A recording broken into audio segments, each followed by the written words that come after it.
Yo yo yo les amis, j'espère que vous allez bien. Ici Julianon, on est sur Warforge. Et oui, ça fait un petit moment que j'ai pas dit ça. Ouais, c'est vrai que sur la chaîne, il se passe pas grand-chose en ce moment. C'est un petit peu compliqué. Voilà, là je suis en vacances, mais jusqu'à il y a quelques jours, c'était compliqué. J'avais pas trop de temps ni d'énergie à me consacrer pour me consacrer aux vidéos.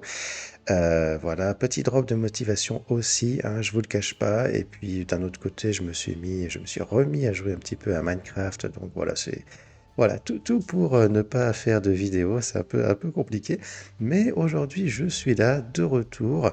Voilà, et puis bah, on est sur Warforge du coup, et puis on va parler un petit peu des nouveautés qui sont arrivées sur le jeu. On va parler un petit peu aussi de là où j'en suis cette saison. Donc vous allez voir que j'ai pas énormément joué. J'ai fait l'événement le raid des Eldar. Voilà, j'ai fait les daily pour obtenir des médailles et pour pouvoir m'acheter la nouvelle carte légendaire. Donc voilà, j'ai réussi à faire ça tranquillement. Mais j'ai pas fait grand-chose d'autre sur le jeu, mais je vais vous montrer un peu tout ça, un peu où j'en suis.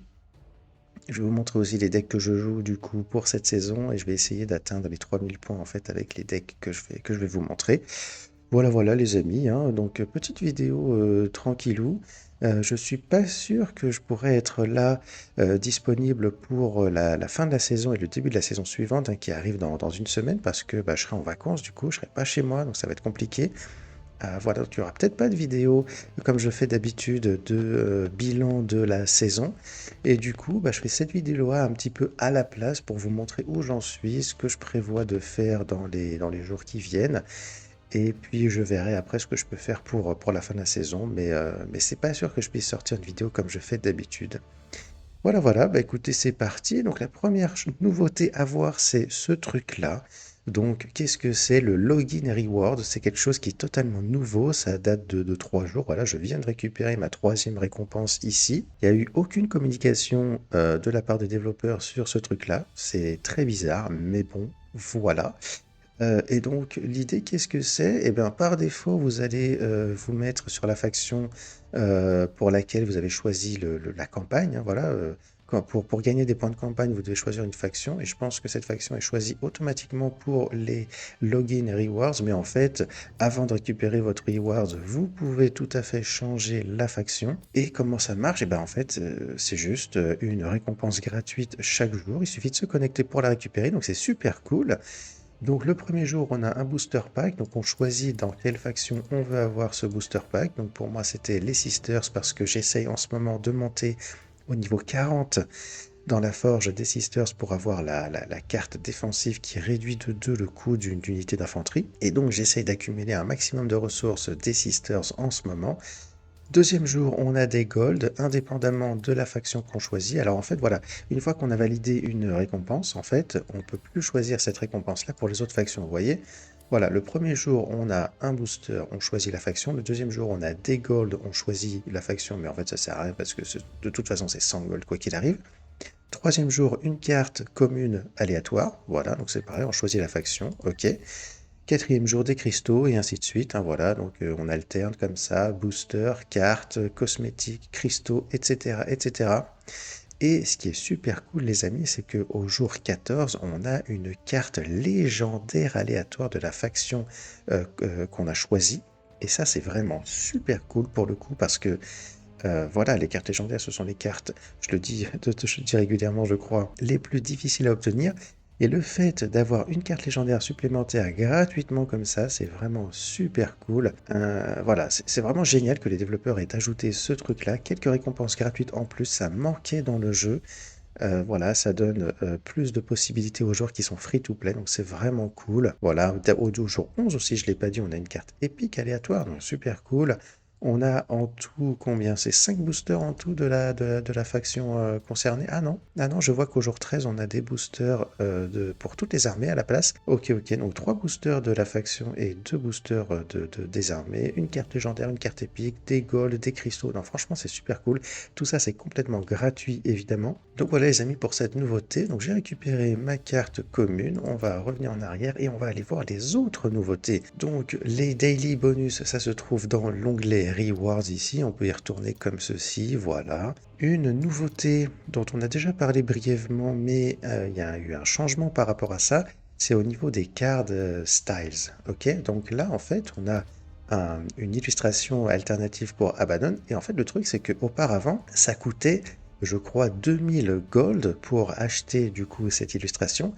Et donc ça a changé. Maintenant, on peut acheter cette illustration en fait en dépensant une wildcard, d'accord, un ticket, un jeton de carte légendaire. Donc si jamais vous avez des jetons en trop, ce qui est assez peu probable, hein, mais bon, ça peut arriver, eh ben vous pouvez éventuellement acheter cette illustration. Donc moi, par exemple, je peux le faire. J'ai toutes les cartes de la faction de la Black Legion, ok, mais j'ai, comme vous pouvez voir, deux jetons de cartes légendaires en plus, en trop, et donc je peux éventuellement m'acheter cette carte-là. Peut-être que je le ferai à un moment donné, je ne sais pas, mais comme je sais que à un moment donné, il va y avoir du nouveau contenu qui va être ajouté pour cette faction, hein, je veux dire, c'est quasiment certain. Bah, du coup, c'est pas plus mal hein, que j'ai des jetons en réserve. Je pourrais les utiliser aussi à ce moment-là. Je crois qu'on n'a pas grand-chose d'autre de nouveau ici. Alors si, dans les decks, il y a quelque chose de nouveau. Attention, attention les amis, hop hop hop, voilà une nouvelle vue pour les decks, le résumé du deck, hein, c'est comme ça. Vous voyez, on a plein de petites couleurs et tout, c'est un peu bizarre au début, mais en fait, on s'y habitue très rapidement et en fait, c'est une super addition, ce truc-là. Qu'est-ce que ça veut dire tout ça? Bah, ça veut dire qu'en fait, on peut voir la rareté des cartes directement comme ça par un petit effet visuel. Donc en bleu ici on a les cartes communes, en vert on a les cartes rares, en violet les cartes épiques et en jaune orange comme ça on a les cartes légendaires. Donc c'est vachement sympa cette petite addition pour voir directement voilà combien de cartes légendaires on a dans le deck et tout. C'est vraiment super cool. Donc voilà une petite addition. Les développeurs avaient dit il n'y a pas si longtemps que ça qu'ils voulaient faire voilà, des améliorations de l'interface du jeu, des améliorations de qualité de vie, et donc ça en fait partie, et c'est vraiment super sympa. D'ailleurs, ils ont corrigé ce bug qui empêchait les joueurs de cliquer sur les cartes là pour faire apparaître la carte. Donc ça a été corrigé, donc voilà, super cool. Autre chose qui a été corrigée dans le jeu, et ça on en avait bien besoin, ça faisait un moment que ça durait, c'est les voice lines de la faction des Emperor's Children. Donc toutes les unités ont maintenant des voice lines, elles étaient silencieuses jusqu'à présent et ça a changé. Et c'est vraiment super cool. Je vous montre juste un petit exemple comme ça parce que c'est vraiment... celui-là, il est vraiment épique pour le coup. Attention, attention. Aïe, aïe, aïe. Non, lui, il est vraiment super cool. Il casse bien les oreilles, mais c'est exactement ce qu'on veut. On a aussi des corrections au niveau de certaines animations. Par exemple, Tyrian Goes, il n'avait pas d'animation en attaque range. Et maintenant, ça a été corrigé. Il a aussi une voice line, hein, comme toutes les autres unités de la faction, c'est super cool. Les démons aussi, hein, ils ont des bruits un peu bizarres, mais voilà. Mais bon, pourquoi pas, hein, c'est des démons, donc c'est normal. Et donc, on va pouvoir parler maintenant eh bien, des decks que je joue lors de cette saison. Et donc, on va commencer justement par ce deck-là. Comme vous pouvez le voir, je suis presque à 3000 points avec mon deck démon. Donc ce deck démon, c'est quasiment le même que celui que j'avais présenté en vidéo il y a quelques temps, donc n'hésitez pas à aller voir mon deck guide parce que j'explique en fait comment ce deck fonctionne, comment je le joue, et vous avez aussi du gameplay, et donc le deck a un petit peu changé, mais vraiment pas tant que ça. Qu'est-ce qui a changé dans ce deck-là? Eh bien c'est l'addition, il me semble, de rapide éviscération que j'avais pas dans le deck avant. J'ai retiré les deux Infractors donc, qui étaient présents comme ça de base dans le deck pour mettre les deux rapides éviscérations à la place. Cette carte-là, elle est cool parce qu'elle met 2 dégâts pour 2 énergies, donc voilà, ça c'est cool, ça peut cibler le warlord de l'adversaire pour l'achever éventuellement. Et si on cible une troupe de l'adversaire et que l'on la détruit, on va obtenir un petit infracteur avec son effet de cruauté, et c'est cool parce qu'en fait, ce deck-là, comme je l'avais expliqué déjà, c'est un deck qui tourne autour de la mécanique de cruauté. On a pas mal de cartes avec cet effet-là et on va chercher à déclencher cet effet de cruauté le plus possible pour booster nos troupes. En fait, on a comme ça, on a Plains of Excess qui nous permet de faire ça hein, en particulier. Et puis on a voilà pas mal de cartes qui fonctionnent avec l'effet de cruauté. On a le Blitzbringer, on a Tyrian Goes qui est le big combo du deck. Donc j'en avais déjà parlé, hein, mais le combo qu'on cherche à faire ici, ça va être Blitzbringer avec Dark Apparitions pour les donner stealth. Et au tour d'après, on envoie Goes avec Plains of Excess pour mettre un dégât sur tout le bord de l'adversaire. Et pour chaque unité ennemie qu'on va toucher, notre Blitzbringer va obtenir un Dark Pact of Excess plus un point d'attaque en mêlée, donc il va devenir ultra puissant. et on va pouvoir du coup mettre un maximum de dégâts sur, sur le Warlord de notre adversaire, hein, c'est ça l'idée. On a évidemment toutes les cartes légendaires qui sont super balèzes de la faction des Emperor's Children. On a les démons qui nous servent à avoir une meilleure cœur, hein, parce que ce truc-là, il peut être joué en drop 3 avec le talent de Xarahan. Allures, c'est pareil, ça nous fait un drop 4. En drop 3, on a d'ailleurs un petit changement que j'ai pas précisé, c'est voilà le Srenodic Noise Marine. Avant ça, j'utilisais le Icon of Excess et j'ai finalement décidé de remettre le Srenodic Noise Marine parce que même si cette carte-là, je la trouve un petit peu faible à cause de son 1 point d'attaque en mêlée qui fait qu'elle va se faire gérer assez facilement par l'adversaire, bah, ça arrive tout de même pas si souvent que ça en fait, ce problème. Et donc cette carte-là, quand on arrive à la placer on curve là comme ça, elle peut souvent survivre et réussir à mettre pas mal de dégâts sur le bord de l'adversaire. Donc c'est quand même une carte qui est vachement sympa. En plus de ça, on a des petites combinaisons possibles. Par exemple, avec Quicksilver Grace, vous jouez cette carte-là, vous lui mettez Quicksilver Grace, donc elle obtient un flank, et vous pouvez comme ça aller gérer assez facilement 2 unités de l'adversaire grâce au Bloodthirst. Donc c'est assez balèze comme effet. Si en plus on peut lui donner un point d'armure à lui avec l'élixir de combat, ça en fait une carte extrêmement dangereuse. Donc voilà, une carte qui est quand même vachement bien et que j'ai décidé de mettre dans le deck à la place de Icon of Excess que j'avais au préalable dans le deck. J'ai aussi testé les nouvelles cartes que j'avais pas au départ, comme par exemple le Slanesh Spawn, qui est un démon et qui a cruauté. Malheureusement, cette carte-là, elle est pas si forte que ça, je l'ai pas trouvée très très intéressante et du coup j'ai décidé finalement de pas la jouer. Pourquoi elle est pas intéressante cette carte-là? Parce que bon, ses stats sont vraiment nazes par rapport à son coût et en plus de ça, en fait, elle a pas flank directement en arrivant en jeu. En fait, il faut qu'on active l'effet de cruauté pour qu'elle obtienne un point d'attaque en mêlée plus flank. Donc ça veut dire qu'il faut qu'on la joue. Il faut qu'on attaque au moins avec notre Warlord pour pouvoir justement déclencher cet effet-là et ensuite pouvoir attaquer avec la carte. Et donc ça fait quelque chose d'assez compliqué à jouer en fait. C'est compliqué, on se retrouve rarement dans des situations dans lesquelles ça va être facile, si vous voulez, de jouer cette carte-là pour remove une troupe de l'adversaire. C'est une carte qui est vraiment pas confortable à jouer. Et donc finalement, voilà, je m'en passe très bien et je me contente des autres démons que j'ai dans mon deck. Et on a le Terrifying Crescendo que je joue en un exemplaire dans le deck. Au départ, j'en avais mis 2 pour tester, pour voir comment ça marche. Et malheureusement, cette carte-là échoue à combler les attentes qu'on avait en fait hein, pour cette carte-là. Parce que quand on lit la carte, on se dit, ok, c'est une carte qui va nous apporter une solution au point faible principal des Emperor's Children, à savoir les cartes avec Flying qui sont fortes en range attack. Sauf que malheureusement, bah, c'est pas ça ce qu'elle fait, c'est ce que fait cette carte-là. Cette carte-là, elle fait autre chose. Elle réduit de 3 la range attack d'un ennemi, ok, donc ça c'est cool, mais ce qui est intéressant ici, c'est surtout l'effet de destruction qui va arriver si l'ennemi a 0 point en range attack. Et le problème, vous voyez, c'est que cet effet-là, il va se déclencher uniquement si on cible une unité ennemie qui, de base, est faible en range attack. Ben oui, parce qu'il faut que l'adversaire ait 3 points en range attack ou moins pour qu'il passe à 0 et qu'il soit détruit. Et donc c'est une carte qui ne va pas fonctionner pour gérer justement les gros flying, les gros flyers de l'adversaire qui ont beaucoup de range attack, comme par exemple comment il s'appelle, le Inceptor Sergeant des Ultramarines. Cette carte-là, elle est complètement inutile pour gérer cette carte-là qui est très très très problématique pour les Emperor's Children. Et donc malheureusement, voilà, ça marche juste pas en fait. C'est une carte qui est bien pour gérer les petits flyers qui ont 3 points de range attack ou moins. C'est une carte qui marche très très bien aussi pour gérer les gros défenseurs comme le Lich Guard, le Tyran Guard, ce genre de choses, qui vont avoir de l'armure et tout, mais qui vont avoir 0 point de range attack et qui donc vont pouvoir être détruits par cette carte-là. Donc voilà, ça marche super bien, mais pour combler en fait le point faible justement des Emperor's Children, donc les cartes plus puissantes avec Flying, bah, malheureusement ça fonctionne pas. Et donc c'est une carte qu'on peut pas vraiment jouer en 2 exemplaires, on peut pas vraiment se reposer sur cette carte-là pour faire de la gestion. Et donc c'est une carte que j'ai décidé finalement de jouer en un seul exemplaire. Donc voilà pour le deck. N'hésitez pas à aller voir mon deck guide pour voir comment ça fonctionne. C'est un deck qui marche assez bien.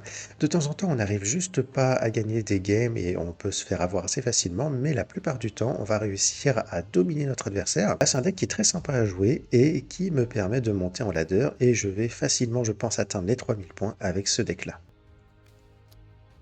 Ok, on va parler un petit peu des Eldar du coup. Donc vous voyez, j'ai plein de decks Eldar ici. C'est des decks que j'ai testés, que j'ai joué un petit peu pendant l'événement de Raid. Alors j'ai joué un petit peu de Keltok Control.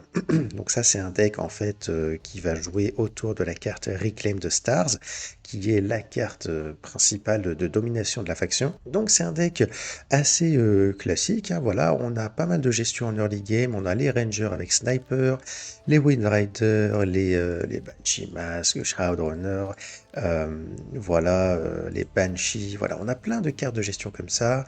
On va avoir Crimson Hunter, Fire Prism aussi, qui vont infliger des dégâts en arrivant en jeu. Donc voilà, on joue Ultra Control avec toutes ces cartes-là. En parallèle, on utilise le talent de Keltok pour mulligan notre main et gagner des Spirit Stones. On fait ça jusqu'à ce qu'on ait suffisamment de Spirit Stone et qu'on ait aussi Reclaim the Stars en main pour pouvoir jouer cette carte-là on curve ou alors éventuellement au tour 8 ou 9, hein, voilà. Et donc c'est ça l'idée, hein, voilà, c'est simplement de jouer contrôle jusqu'à ce qu'on soit capable de jouer cette carte-là. Et une fois qu'on a joué cette carte-là, on va pouvoir prendre le dessus sur la game, on va pouvoir remplir le board avec des Spirit Seer, avec des avions, avec plein de cartes sympathiques. Et on va pouvoir du coup gagner la game tout simplement en prenant le contrôle du board et en dominant notre adversaire. C'est un deck assez complet, hein, assez solide, mine de rien. Pas forcément le deck le plus optimisé, mais c'est un deck qui a pas trop mal marché pour moi. Ça m'a fait plaisir de jouer un petit peu ce deck-là pendant l'événement et ça m'a permis de gagner quelques médailles. J'ai essayé de jouer un petit peu de Jane Zar, donc ça, je vous montre ça vite fait, hein, c'est juste un deck, vous pouvez le prendre si vous voulez, c'est un deck un petit peu contrôle et aussi beatdown parce que si vous voulez on a pas mal de cartes de contrôle un peu comme le deck qu'on vient de voir juste avant, mais on a aussi la possibilité de beatdown grâce à Jinzar avec son talent qui lui peut lui donner plus de en mêlée ou alors du stun, d'accord, donc on peut jouer très agressif avec ça ou alors jouer très contrôle avec ça. Donc voilà, on va alterner entre ces deux styles de jeu pour réussir à prendre le dessus sur la game. Voilà en gros comment ça fonctionne. J'ai joué un tout petit peu de Medreal, mais bon, voilà, vraiment très vite fait. Celui que j'ai joué le plus, en fait, c'est lui. C'est The Fireblade. C'est lui qui m'a permis, alors attendez, je vais vous montrer. Tac, on va faire comme ça et comme ça. Vous voyez, voilà, je suis monté à 2900 et quelques avec ce deck-là. J'ai ensuite complètement dégringolé parce que j'ai perdu plein de games à la suite. J'ai pas compris ce qui m'est arrivé à ce moment-là. Et donc c'était en jouant ce deck-là. Alors, presque, parce que j'avais pas encore cette nouvelle carte légendaire au moment où je jouais le deck. Je jouais un deuxième exemplaire de Hornet à la place, d'accord? Donc voilà le deck que j'ai joué le plus pendant l'événement. C'est un deck aggro, hein. Du coup, The Fireblade, c'est un Warlord avec lequel on ne peut jouer que aggro, en fait, parce qu'il a son talent qui donne Shuriken 1 à tout notre board, et donc, tout simplement, ça augmente les dégâts que l'on peut faire avec nos unités. Et donc, on envoie tout dans la gueule de l'adversaire, ok? Alors, c'est pas non plus un deck complètement de gros bourrin, parce que, en fait, si on joue trop en mode bourrin, on va s'épuiser très rapidement et on va se faire ensuite complètement éclater par notre adversaire. Donc, ça marche pas tout à fait comme ça. Non, en fait, c'est un deck dans lequel il faut essayer de jouer intelligemment, de jouer nos troupes vraiment au bon moment, en anticipant le fait de pouvoir s'en servir au prochain tour. Alors ça marche en particulier pour les troupes avec Stealth, le Ranger, le Striking Scorpion et le Striking Scorpion Exarch. Ces cartes-là, on va essayer de les placer sur le board en anticipant, si vous voulez, un play de l'adversaire qu'on va pouvoir gérer justement grâce à ces cartes-là. Le truc, c'est que les cartes avec Shuriken, comme le Striking Scorpion et le Striking Scorpion Exarch, et oh, pardon, oulala, il est là, voilà, et aussi les cartes avec Sniper, comme le Ranger ou le Shroud Runner, toutes ces cartes-là, ce sont des cartes qui vont vachement bénéficier, en fait, du talent de The Fireblade, parce que Voilà, une carte qui a déjà des points de shuriken va obtenir un point de shuriken en plus grâce au talent de The Fireblade. Les cartes avec sniper vont pouvoir faire aussi un dégât supplémentaire et donc on a la possibilité avec ça de faire plein de petites combinaisons. Donc voilà, que ce soit avec le Ranger, avec le Wind Rider qui peut avoir Shuriken 3, avec le Shroudrunner qui peut frapper à 4 avec Sniper. Voilà, on a plein de petits combos comme ça qui nous permettent de gérer plus facilement le board de notre adversaire. Et donc il faut faire attention, il faut jouer nos cartes au bon moment, justement pour pouvoir gérer correctement le board de notre adversaire. À côté de ça, on va attaquer le Warlord de l'adversaire avec The Fireblade la plupart du temps. On va essayer de jouer Dance of Death le plus vite possible pour pouvoir augmenter les dégâts qu'on va infliger. Dance of Death avec Shuriken 2 plus le talent de The Fireblade lui permet d'infliger 5 points de dégâts d'un seul coup au Warlord de l'adversaire, donc ça fait très très mal. Et après, en mid-late game, on va terminer avec Hornet avec Fast, éventuellement si on a les Spirit Stone, hein, ça dépense 3 Spirit Stone, c'est pas évident d'en gagner dans ce deck là, donc c'est pas forcément évident de pouvoir faire ça, hein, donc c'est pour ça qu'on a seulement qu'un exemplaire finalement de la carte. On va avoir Wailing Doom aussi, hein, le big finisher de la classe. On va avoir Eldritch Storm qui peut aussi nous aider à infliger des dégâts tout en nettoyant le bord de l'adversaire. Et puis on va essayer comme ça, voilà, de faire des dégâts, de jouer très agressif et de tuer l'adversaire le plus vite possible. Donc voilà, un deck très agressif, un deck qui peut vraiment très très bien marcher, mais qui peut également parfois avoir du mal. En fait, le problème avec ce deck-là et avec ce Warlord-là, ce qui va se passer de temps en temps, c'est que, en fait, on va jouer agressif, on va jouer nos cartes, sauf que, bah, en fait, au bout d'un moment, ça va juste pas suffire parce que l'adversaire va pouvoir jouer des troupes suffisamment fortes qui vont être très difficiles à gérer, ou alors parce que l'adversaire va réussir à se soigner ou se mettre de l'armure ou je ne sais quoi, et ça peut devenir du coup vraiment compliqué de terminer les games. Et en fait, de temps en temps, on se retrouve comme ça dans une situation où l'adversaire, il est à 10-12, on n'a pas de quoi le terminer. Nous, on est pareil à 10-12 PV parce qu'en fait, à force d'attaquer le Warlord adverse et les troupes adverses, on perd quand même assez rapidement nos points de vie. Et à un moment donné, on n'a juste pas les outils, les solutions pour pouvoir aller au bout de la game et du coup, bah, on se fait tuer. Voilà. C'est comme ça. Donc c'est un deck qui n'est pas du tout le meilleur deck de la méta, qui est très sympa à jouer, qui peut très bien marcher, mais qui va à un moment donné avoir quand même un peu de mal. Et vous voyez là, j'ai perdu pas mal de points récemment à cause de ça en jouant ce deck-là. Alors peut-être que j'ai pas bien joué non plus, hein, mais vous voyez, ça fait mal quand même à moins 200 points. Alors maintenant que les nouvelles cartes sont devenues disponibles, je vais pouvoir probablement améliorer le deck. Je vais pouvoir certainement jouer en fait les autres Warlords aussi, hein. Le nouveau Warlord, je sais pas, je vais essayer de l'obtenir, le nouveau Warlord. Enfin, je pense que je devrais pouvoir l'obtenir parce que si je regarde ici, voilà, j'ai un jeton de carte légendaire, donc je vais pouvoir l'utiliser pour obtenir le nouveau Warlord. Et donc je vais pouvoir tester le nouveau Warlord et tester une nouvelle carte. Et je vous en parlerai du coup par la suite. Alors, qu'est-ce qu'on a d'autre comme deck que je vais jouer lors de cette saison? Eh bien, on a, alors il s'appelle Trônois, mais vous inquiétez pas, ça veut pas dire grand-chose. Mon deck Titus que je vais jouer, et je suis sûr et certain de pouvoir monter avec ce deck-là. Parce que c'est un deck qui est très fort, qui marche très bien, et les ultramarines sont au top du top en ce moment, hein, il ne faut pas l'oublier. Et moi, je suis sûr et certain de pouvoir atteindre les 3000 points avec mon Titus. Et pour le quatrième deck, je sais pas encore ce que je vais faire. J'avais monté un tout petit peu là avec les Tyrannides. Je vais peut-être rester sur les Tyrannides. Il est où mon deck Tyrannides? Il est là, voilà. Donc un deck très agressif, hein, ok. Alors, les Swarmlords, il a été buff il y a pas longtemps, hein, du coup, il a reçu un. Alors, son talent, il coûtait 1 à un moment donné pour donner plus un à une troupe alliée. Il est repassé à 2 et il donne plus un maintenant à une troupe alliée, donc c'est encore meilleur qu'avant, hein, du coup. Euh, voilà. Swarmlord, il est cool, il est fort. J'avais essayé de jouer un tout petit peu, j'avais pas eu énormément de succès, mais je pense que je vais revenir dessus un petit peu avec un deck de ce genre-là. Voilà, donc on a voilà, nos stratagèmes, Encircle de prey, Adrenal Surge, Bounty Leap qui est très intéressant pour gérer le board en early game, ok. Voilà, on a bon, Infinite Biomorphologies évidemment, Ravnus Hunter évidemment, Rapacious Hunger x1 aussi parce que c'est cool. Et après on a pas mal de troupes, hein. On a de la Cœur, on a du Neurogaunt, on a du Neurogaunt, Nodebeast, Gargoyle Stealer, voilà, Tyrannid, Warrior aussi, le Lictor. le Prime, un Ravener, c'est pas mal d'avoir de l'anti-stealth en ce moment avec les nouveaux Eldar, hein, c'est très très intéressant d'avoir ça. Carnifex parce que c'est ultra solide, Zoanthrope, voilà, Broodlord, Hivecrone, voilà, que des troupes ultra solides. On essaie de jouer Honker, on essaie de booster au maximum nos troupes avec Hive Commander. Et on essaye de mettre un maximum de dégâts sur le Warlord adverse, hein, tout simplement. Donc voilà un exemple de deck Tyrannids que l'on peut jouer lors de cette saison. Ok les amis, on a fait le tour des nouveautés sur le jeu. Alors on n'a pas regardé encore les nouvelles cartes, mais c'est parce que ça je veux le faire dans une autre vidéo, hein, du coup. Donc les vidéos dans lesquelles je vais parler des Eldar, ça arrive.